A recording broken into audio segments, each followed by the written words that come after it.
ایک آدمی کو میں نے کہا بھائی آپ پیشاب میں احتیاط نہیں کرتے چھینٹوں ان چیزوں سے, یا آپ کو جو ہے نا تو عذاب قبر ہے. اس نے کہا یار قبر آئے گی تو دیکھیں گے یار, ہو سکتا ہے بخش دے اللہ تعالیٰ, ابھی دیکھا نہیں ہے نا عذاب قبر, اس لیے کیا کہہ رہے یار ہو سکتا ہے اللہ کوئی نیکی کام آ جائے, اللہ بخش دے.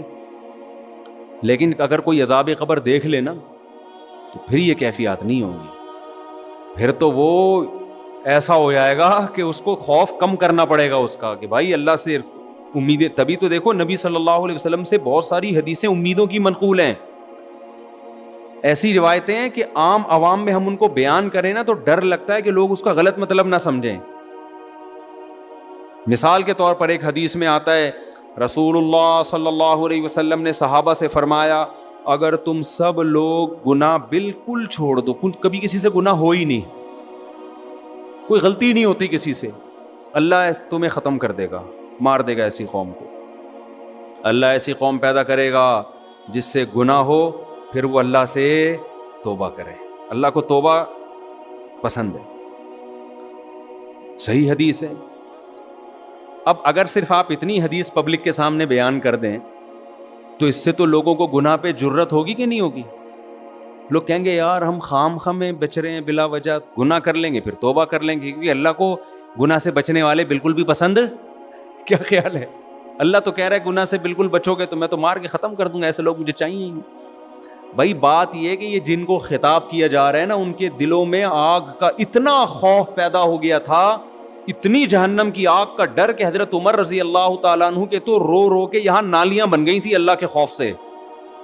یہ لوگ آپ کے سامنے بیٹھے تھے, اتنا خوف کا غلبہ تھا حضرت عمر میں, وہ کہتے تھے کہ قیامت کے دن اللہ مجھے جنت نہ دے, بس میرے گناہ معاف کر دے میری نیکیوں کے بدلے, تو بس مجھے یہ بھی قبول ہے, مجھے ڈر ہے کہ میں پکڑا نہ جاؤں کہیں. حضرت ابو بکر پہ ایسا خوف کا غلبہ, گھاس کا تنکا اٹھا کے کہتے کاش میں گھاس کا تنکا ہوتا, میں مٹی ہوتا, انسان نہ بنتا تاکہ حساب نہ ہوتا. ایسا ان کے دماغوں پہ ایک حساب کتاب کا خوف مسلط تھا. لیکن یہ کیفیت ان کی بھی ہر وقت نہیں ہوتی تھی, تو ایسے لوگوں سے امکان تھا کہ کوئی چھوٹا موٹا گناہ ہو جائے, تو جب ہو جاتا پھر وہ کیفیت بحال ہوتی, تو ان کو خوف کا بہت غلبہ, اتنا خوف کہ اس سے انسان عمل میں پیچھے, مایوسی پیدا ہونے لگتی ہے کہ یار ہم تو نیک بن ہی نہیں سکتے, چھوڑو جنت میں جانے کی. جیسے ایک آدمی کو پتا ہے میں کامیاب ہو ہی نہیں سکتا تو وہ امتحان کی تیاری کرنا چھوڑ دیتا ہے. تو ایسے لوگوں کو کیا کہا جاتا ہے, بیٹا کوئی بات نہیں, اس دفعہ ترقی پاس ہو گئے, اگلی دفعہ کراچی میں تو یہ تسلیوں پہ ہی چل رہا ہے سارا سیٹ اپ نا, بیٹا کوئی بات نہیں اس دفعہ نمبروں سے رہ گئے. اب ایک پڑھنے والا قابل بچہ ہے, آپ کو پتا ہے محنت کر رہا ہے, سی اے کے پیپر دے رہا ہے, سی اے کے پیپر فرسٹ پہلی دفعہ میں نہیں ہوتا, اس میں فیل ہوتے ہوتے ہی انسان پہنچتا ہے. تو پہلا پیپر دیا, اس میں نمبر کم آ گئے, 2 نمبروں سے رہ گیا, تو باپ عقل مند ہوگا کیا کہے گا, کوئی بات نہیں بیٹا, شروع میں نہیں کہے گا کہ بیٹا فیل ہو جانا کوئی بات نہیں, اگلے میں محنت, شروع میں تو کہے گا بیٹا پاس ہونا ہے تو نے. اب دیکھ لیا بیٹا محنت کر رہا ہے پھر بھی فیل ہو گیا, تو باپ عقل مند کیا کہے گا, کوئی بات نہیں بیٹا یہ تو سی اے کا پیپر ہے, اس میں تو پہلی دفعہ اگر کوئی پاس ہو جائے تو ایب نارمل ہونے کی علامت ہے یہ. صحیح ہے نا؟ ہاں اس کا مطلب اس کا دنیا میں پڑھائی کے علاوہ کوئی کام ہی نہیں ہے. جو نارمل لوگ ہوتے ہیں نا وہ فیل ہو کے آگے جاتے ہیں. میں بتا دوں آپ کو, میں جب میٹرک میں آتا نا, میٹرک تک ہم لوگ بڑے اچھے نمبر آتے تھے. میرے بھائی نے کہا یہ پاس ہونے کا شوق صرف میٹرک تک ہی ہوتا ہے, فرسٹ ایئر سیکنڈ ایئر سے بندہ فیل ہونا شروع. واقعی پھر الحمدللہ اللہ نے بڑا نوازا. فرسٹ ایئر میں 2-3 پیپر مشکل تھے, ہم نے چھوڑ دیا کہ سیکنڈ ایئر میں دیں گے, اس کو اکٹھے دے دیں گے. تو اور ذہین لوگ مشکل سے ہی پاس ہوتے ہیں, یہ بھی میں آپ کو بتا دوں, ان کا دماغ ادھر ادھر چلتا بہت ہے. لڑکیاں جو پڑھائی میں اتنی آگے ہیں نا, یہ ذہین ہونے کی علامت نہیں ہے, یہ ان کی فکر کیا ہوتی ہے, وہ محدود ہوتی ہے نا. ان کو پڑھائی ہے تو پڑھائی, آدمی کے پاس تو اتنے مسئلے ہیں, وہ چھوڑو بھی کیا کیا مسئلے آپ لوگ کے, وہ تو گھومتا رہتا ہے اس کا دماغ. وہ اگر خود پڑھ رہا ہوگا اور کوئی اس کی کلاس فیلو شوق سے پڑھ رہی ہوگی تو اس کو وہ پڑھتی بھی زیادہ اچھی لگ رہی ہوگی کتاب کی نسبت. کہہ رہے یار سبحان اللہ, اصل تو یہ ہے, ٹھیک ہے نا. اس کا دماغ ایک جگہ ٹکتا نہیں ہے, پھر سوچتا ہے, پھر وہ سیاسی حالات اور پھر بہت سارے آدمی کے دماغ میں نا چیزیں بھری ہوئی ہوتی ہیں. پڑھائی میں نمبر لانے والے 2 قسم کے لوگ ہوتے ہیں, یا تو بہت محنتی ذہین یا بہت بے وقوف. یا تو بہت ہی محنتی ہو نا وہ بھی چلے جاتے ہیں, یا میں نے پڑھائی بہت بیوقوف لوگوں کو دیکھا ہے کہ نمبر اچھے آ رہے ہوتے ہیں رٹے لگا لگا کے. درمیانی طبقہ تو تھوڑا سا اس میں دماغ ہونا, وہ پھر بہت مشکل سے پڑھائی, وہ ٹکتا ہی نہیں ایک جگہ. وہ پھر کبھی وہ بیٹھتا ہے تو کہتا ہے یار ڈاکٹر کی میڈیکل کالج میں پڑھتا ہوں تو ٹھیک ہے تو تیاری کرتا ہوں. پھر کہتے ہیں میڈیکل کالج جب تھوڑا مشکل لگتا ہے کہہ رہے ہیں انجینئر بن جاؤ نا, میڈیکل کالج کی کیا ضرورت. اگلے دن وہ کہتا ہے چلو انجینئرنگ پڑھتا ہوں. پھر کہتے ہیں انجینئرنگ چھوڑو بزنس میں دیکھو کتنا پیسہ ہے یار. اگلے دن یہ ہمارے یہاں لڑکے بیٹھے ہوئے پلان بنا رہے ہوتے ہیں, پھر وہ بزنس کی طرف آئے گا, پھر کہتا ہے ان سب چھوڑو 4 شادیاں کرو رزق خود بخود آئے گا. مفتی صاحب کا بیان ہے, آخر میں یہاں کے اینڈ ہوتا ہے, ٹھیک ہے نا, کہ یار شادیاں کرو بچے پیدا کرو, اللہ کہتا ہے شادیاں کرو رزق خود بخود چھپڑ پھاڑ کے آئے گا. تو پھر وہ کسی کام کا رہا ہی نہیں, دماغ اس کا گھومتا ہے. تو میں کیا بات کر رہا تھا, کہاں سے کہاں اتنی باتیں منتشر ہو رہی ہیں. نہیں وہ تو چل رہا تھا, یہ مثالیں یہاں کہاں سے آئیں. میں یہ عرض کر رہا تھا کہ 2 جذبے ہوتے ہیں نا انسان میں جو اس کو موٹیویٹ کرتے ہیں. نہیں یہ مثالیں یہاں کہاں سے آنا شروع ہو گئیں. ہاں میں عرض کر رہا تھا کہ دیکھو نبی صلی اللہ علیہ وسلم نے کن صحابہ کو یہ حدیث بتائی. میں سی اے کی مثال دے رہا تھا کہ یار ایک پیپر رہ گیا تو باپ کیا کہتا ہے کہ بیٹا یہ تو سب کے رہ ہی جاتا ہے, یہ تو سب کا رہتا ہے, کوئی بات نہیں اگلے میں ٹرائی کر لینا. تو صحابہ کی حالت یہ تھی کہ وہ گناہ کو, حضرت عبداللہ بن عباس کہتے ہیں ہم نبی کے دور میں کوئی کسی سے گناہ ہو جاتا نا تو ہمیں ایسا لگتا تھا جیسے کوئی پہاڑ ہے ہمارے اوپر گرنے والا ہے, ایسا اللہ کا خوف ہوتا تھا. اب خود دیکھو نا ایک صحابی سے زنا ہوا, نبی سے آ کے کہہ رہے ہیں کہ مجھے رجم کریں, پتھر مار کے ہلاک کریں.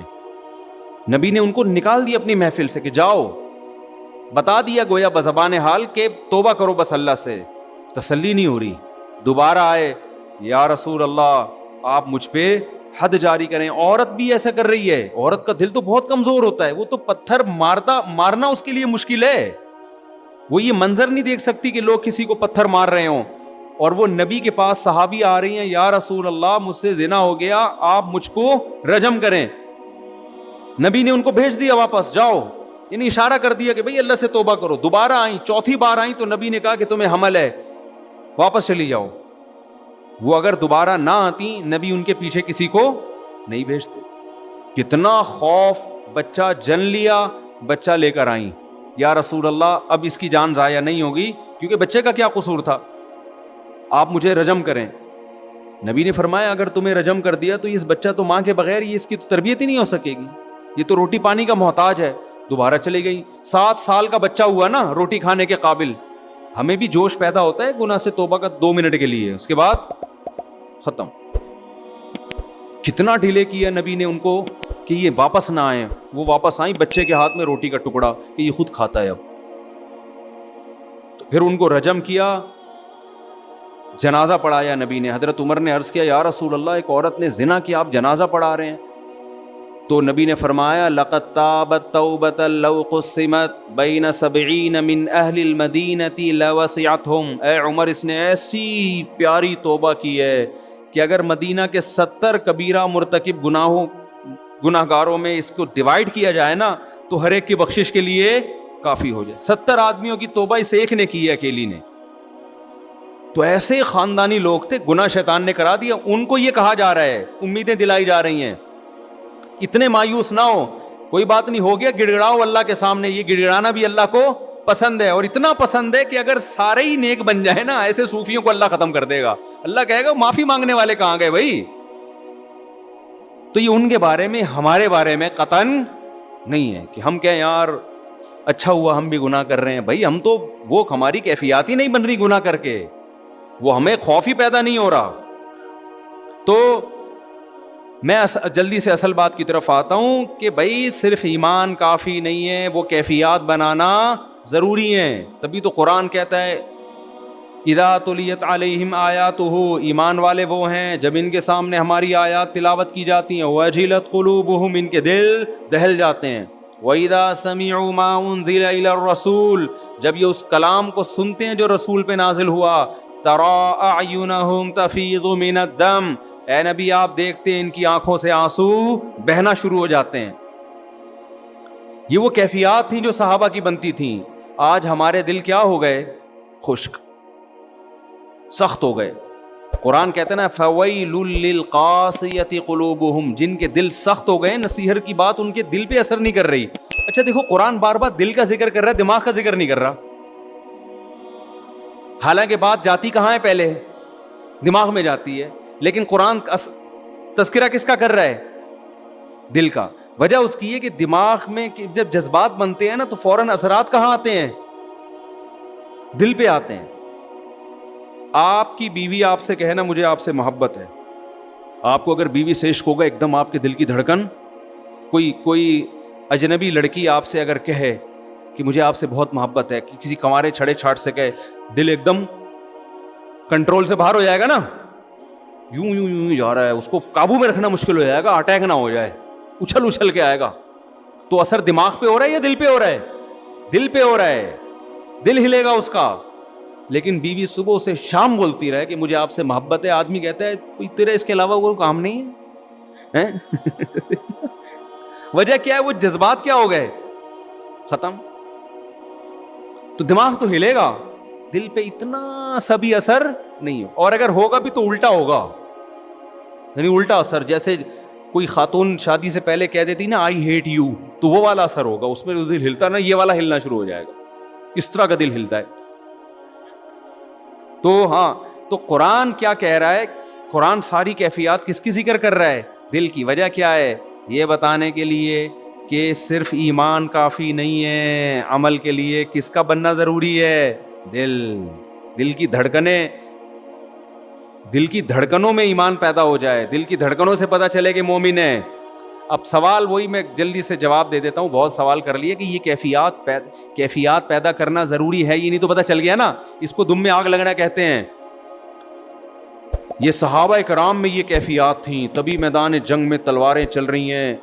اور ایک صحابی نے منت مانی تھی، اللہ دوبارہ جنگ ہوئی تو دیکھ میں کیا کرتا ہوں. جب دیکھا جنگ چھڑ رہی ہے، یہ کھجور کھا رہے تھے، انہوں نے کہا چلو کھجور ختم کر کے جنگ میں جاتا ہوں. لیکن کہا کہ جنت قریب کھڑی ہوئی ہے بھائی، جنت میرے سامنے، اللہ کی قسم یہ کھجور کھانے کا زمانہ بہت طویل ہے، اتنی دیر میں جنت؟ نہ ابھی جاؤں گا. اور لڑے اور اللہ کی راہ میں شہید ہو گئے. اور ہماری جو جنت پہ کیفیات بنتی ہیں، جنت پہ بیان سن لیا، یہ نہریں، یہ حوریں، تھوڑا سا خیال آتا ہے اچھا ٹرائی کر کے دیکھتے ہیں، تو ایک دن بمشکل اٹھے گا جیسے قبر سے مردے کو اکھاڑا جا رہا ہے، فجر میں آ کے کھڑا ہو جائے گا فجر میں. بس اس کے بعد پھر 6 مہینے تک مارکیٹ سے شارٹ، ورنہ تو یہ بھی نہیں ہوگا. تو دم میں آگ لگانے کے لیے علماء کہتے ہیں 2 کام کر لیں. آپ سمجھتے ہو کیا کر لیں؟ 2 کام. ایک استحضار، جس چیز کو انسان بار بار سوچتا ہے نا، وہ آپ کے لاشعور کا حصہ بننا شروع. وہی مثال دیتا ہوں، آپ کھڑے ہوں اور وہی گٹر کھلا ہوا ہے، لوگ کہہ رہے ہیں نہیں جاؤ، آپ وہاں کھڑے ہو کر تھوڑی دیر سوچیں، بیٹا ذرا سوچ لے، اگر گیا اور پاؤں اندر آیا تو تھوڑا سا کوئی یوٹیوب پہ ویڈیو لگا کے گٹر میں گرتے ہوئے لوگوں کی دیکھ لے. تو دیکھ نہیں سکتا، سوچ تھوڑی دیر. جب بہت زیادہ سوچیں گے نا، آہستہ آہستہ آپ کی وہ کیفیات بننا شروع، آپ کے دل میں خوف پیدا ہونا شروع. آپ ماشاءاللہ 130 کلو کے ہو گئے، گول ہو گئے، اب آپ لمبائی چوڑائی آپ کی کیا ہو گئی؟ برابر. مٹھائی کے لڈو آپ کے سامنے رسگلے پڑے ہوئے ہیں، کسی نے کہا یہ رسگلے، دوسرے نے کہا بھائی تو اپنا موٹاپا دیکھ، شوگر ہو سکتی ہے، بلڈ پریشر ہو سکتا ہے.